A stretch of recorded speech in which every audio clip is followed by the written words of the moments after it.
welcome to DM Talks. Long time no see, sorry about that. We've been very busy at the company, so I had no time to make videos. But here we have a nice little video about winning with black against the flank openings. It can be frustrating, very frustrating, when people come with a move like knight f3. So, what to do against this move? Of course you can play solid, good chess. The main move for black here is either knight f6 or d5. The problem with d5 is after d4 you are forced to play a d5 opening. So you can be move ordered, as they say. But there's also another option for black, which is interesting, especially if you, like me, sometimes play the Sicilian against e4. So you can play c5. It's an ambitious move. Of course, it allows e4 with a direct transposition to the Sicilian, but it's not what white usually want after knight f3. Usually they want to play flank openings. So the most common thing is here, and we have a symmetrical English. And today we're going to look at the hedgehog variation. And I'm going to talk a lot about, I know a lot about the hedgehog. I used to play the hedgehog a lot when I was younger. Then I gave it up because there are some theoretical problems. In this game, which was played in the Danish League against Thomas Klitgaard, I didn't know his openings. I didn't know if he knew any theory. I had an idea he was not that strong theoretically. And then the hedgehog is interesting because it leads to very double-edged position where it's easy to play for a win with black. Unlike a lot of other stuff that easily can, because white is very solid, so it would be tough to generate sort of chances to play for a win. And of course, I have much more rating. I want to win this game. Much higher rating is called. So this is all common. Another line, of course, here I could play knight c6 and play with some d6 stuff. But I had already decided that I was going to play the hedgehog. The problem with the hedgehog, it comes after this move. Of course, white can also go d4. It's a common move. This is sort of the starting position of the hedgehog. The problem with the hedgehog, listen now, the problem with the hedgehog is that usually white will try to blast black immediately. So black comes under a lot of pressure in the beginning phase of the game. And this is smart strategy from white, because if black gets to set up his hedgehog position, it has a lot of quills and you can easily get into a serious counterattack, which we've seen in many games where black blast whites with b5 and d5 and stuff like that.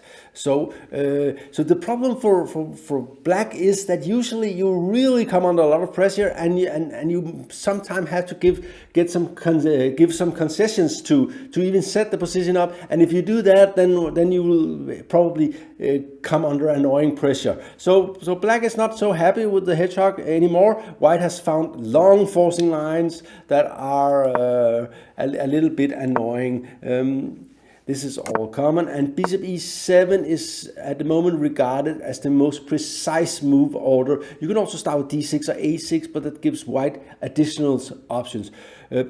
White can play rook e1 here, and that's a good move. That's the idea is to play e4 and d4 without exchanging these two guys, the bishops here.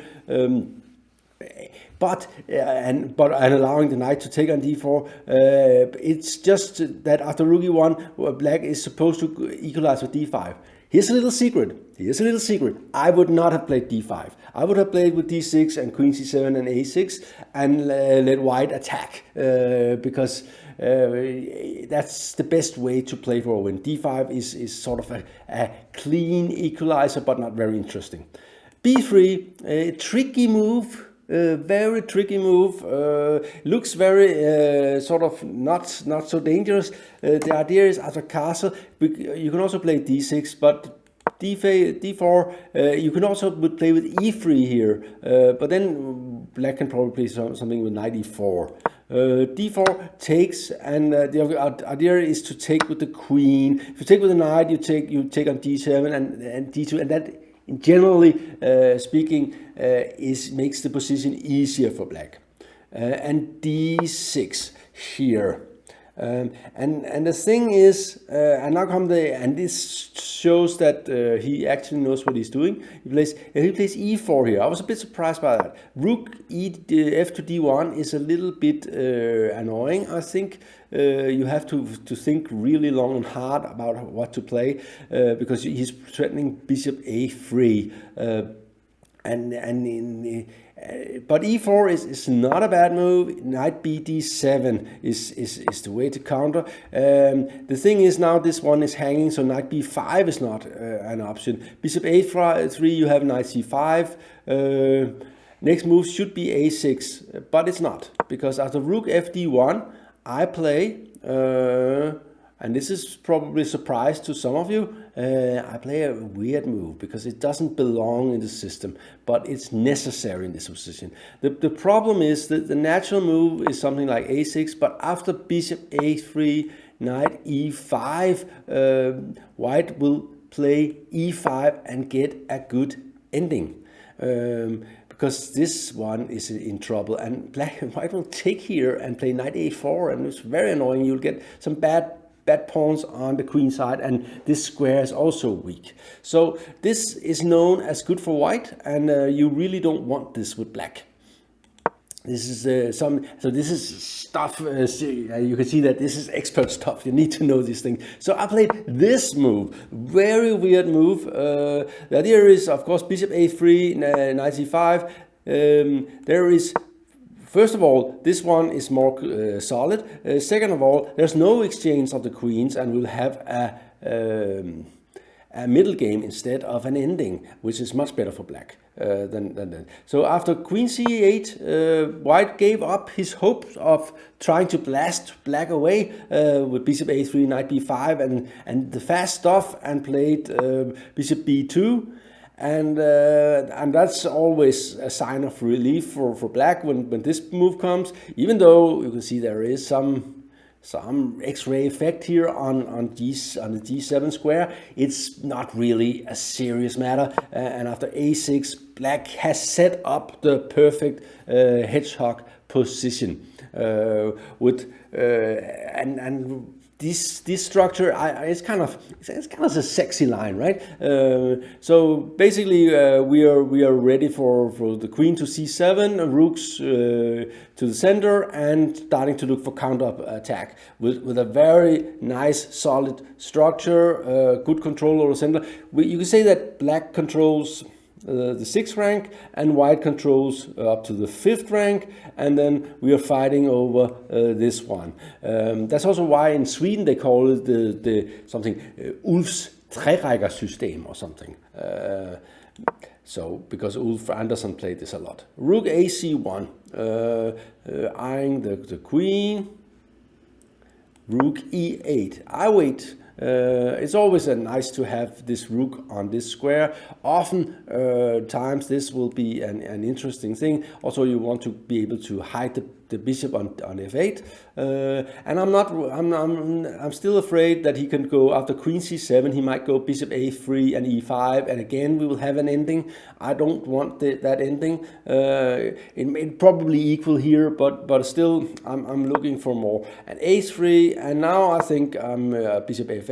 Now the bishop is covered, and he finally moves the rook. And I can play queen c7 without any problems, and my position is now I think very nice. It's of course objectively white is probably slightly better, at least the computers think so, but I would rather be black here, definitely rather be black. It's much easier to play for black, and white can often lose in a different kind of ways, but and white has to play very well to beat black. Queen d3, weird move, but I don't need to play that move. And here's a little thing. So that's always the question of the rooks. Should they be on e8 and c8? Or should they be on e8 and d8? Or should they be on c8 and d8? That's the big question, right? Where to put the rooks? They belong on these 3 squares, but should there be a rook on the d file or not? My rule of thumb is when white has a bishop here covering the knight, then you don't need the rook on the c file. If there is something to attack on the c file, you put it on the c file. If this one is covered by the bishop, you put it on the d file. So that's my rule. I'm not sure it's a fantastic rule or anything, but it's my rule. And so I played rook 88. I was pretty sure I was going to play it. I still have some moves. I have queen b8 to a8 and maybe something like h6. And then I'm starting to run out of move and will have to look into these kind of things, maybe knight c5 or something. When I play knight c5, at some point he'll be very annoyed and he will get rid of it, and I'll get my knight kicked back, and then you can attack this bishop. So that's an argument for putting the rook on c8. Queen back, very sort of defensive, but covering this guy here. Queen b8, getting out of the rook here and continuing here, and you can see that white has run out of plans here. He doesn't have any idea what he's doing. So but the problem is it's not so easy for black to do something. White doesn't do anything. So you need to provoke him to do something. And h6. And basically, I'm not sure what I want to do here, but I will move around a little bit and maybe play bishop c6 and b5 or something like that. h6 is often a good move because after something, and we'll see that in game, and something like this, these two knights need the same circuit, but you can put the knight here. And that's why you play h6. Sometimes you play h5, but when the knight can jump back here and get this square, you don't want to do that. King a2, still queen b8. I love to have this X-ray effect. f4. Okay, so he is a little bit aggressive after all. Bishop c6, ready for b5. Knight f3. And I decided not to play b5 anyway. There is a problem with knight d4. And back again. Still, this one is now weaker, so we will start to attack it. And here it comes finally. The knight is annoying in this square, so he will be tired of it at some point. And back again. And I'm basically going here. Yes, again, back. And just stay patient. Black has a lot of ideas, e5, d5, and b5. And sometimes you even play d6 and bishop d7. It's not so easy for white to do something without allowing some kind of counterplay. That's also why I think Super said that black is better in the Hedgehog because he has a lot of weird moves like queen b8 or queen a8, and white runs out of waiting moves. It will feel really ridiculous to play king d1, right? So he says e5. Okay, out of my way. And this is often not so bad. It gives the knight this square, and sometimes you can attack on f7, knight h7, and h4. He was afraid of something like knight d5. Here is an instructive moment. I think actually f6 is good. And it's kind of move you don't like to play because your structure is better. He has a weak pawn, and now you're exchanging it, and your structure gets worse. But the dynamic possibilities with black's position after f6 is just enormous, and this might actually be a very strong passed pawn. So f6 would probably have been good here. I didn't play it. I played knight d7, knight back. I'm very patient. You could also say I'm very old. This is another way of saying the same thing. And we exchange, and queen f3, queen c7, and he might go here. I was a little bit afraid of something with knight c6, something with here, but I don't think it works. Queen e4, he was of course worried about this pawn. Rook c8. The knight here is hanging, I think. Rook e2, bishop b4. I think maybe he should try something like this actually. Can you do this? Oops, no, not here. Maybe something like this is possible. Just to that'll probably been okay, and then go back some because the knight is hanging, so you have to. Then you maybe can, I don't know, knight b5. No, I don't know. No, doesn't work.